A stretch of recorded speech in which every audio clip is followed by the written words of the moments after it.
To want to understand the world, nature, or a horse, does this not mean having the courage to explore areas beyond our normal boundaries? It really means to have contact with something, to grow together with something, to develop as a consequence of involvement with something. That is the royal rider.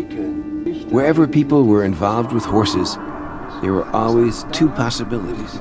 One possibility was to share a kind of common unity with the horse, and to manage to reflect oneself somehow in the horse, to become part of nature with the horse, and abide by nature's own laws.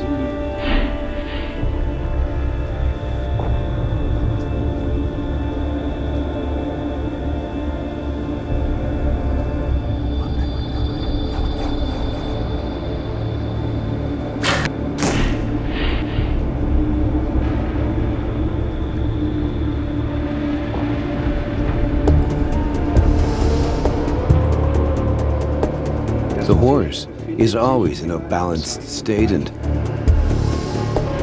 together with the human being, he has the chance to develop an even better and more beautiful state of balance.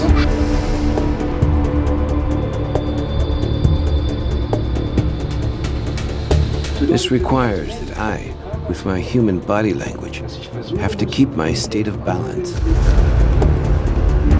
physical balance and mental balance, at the precise moment of union.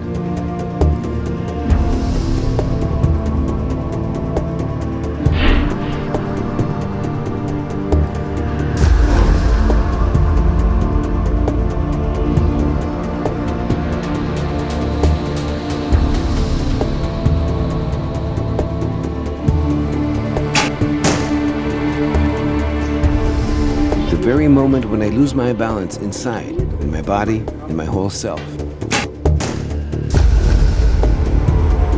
At this point, the horse does not recognize me as being one of his own, but rather sees me as an alien being that he has reason to fear.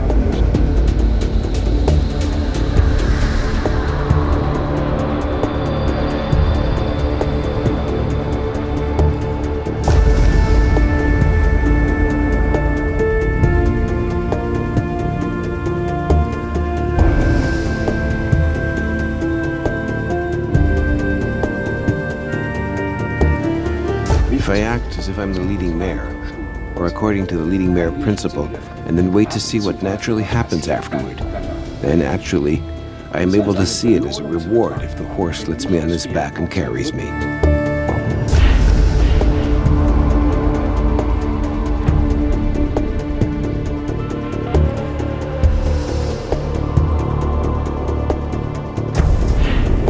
It means that the horse is simultaneously offering me his friendship, his trust, and placing confidence in me.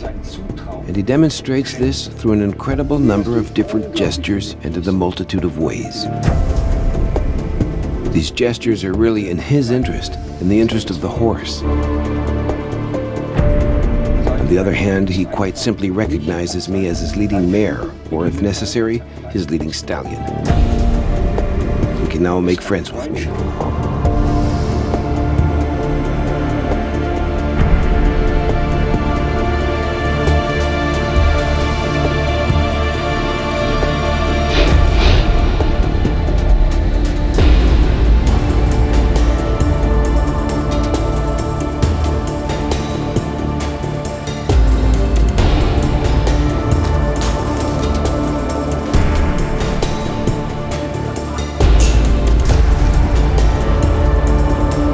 My first job is to make contact with the horse. The moment I step behind the horse, I immediately assume a position of a relatively high-ranking leading animal, the stallion, for example.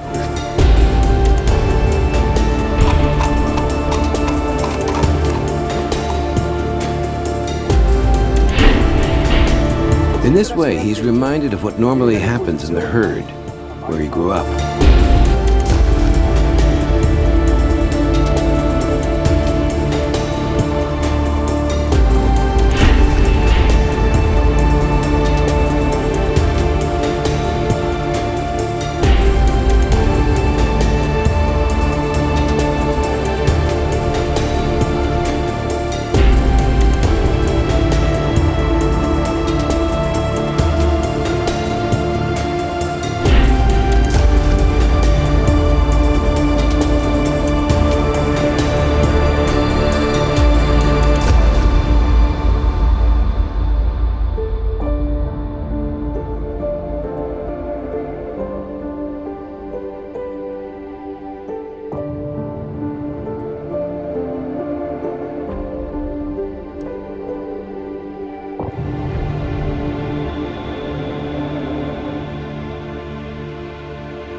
All of these things I get. It's all interlinked. I can't separate the entities. I cannot see dominance, trust, and friendship separately, and then expect to experience them one after another. They have to be seen as one single entity. In other words, I can only dominate a horse when he places trust in me, and only when I dominate through my body language, through my clarity, through my explicitness. Only then is it possible to establish a trusting relationship between human being and horse.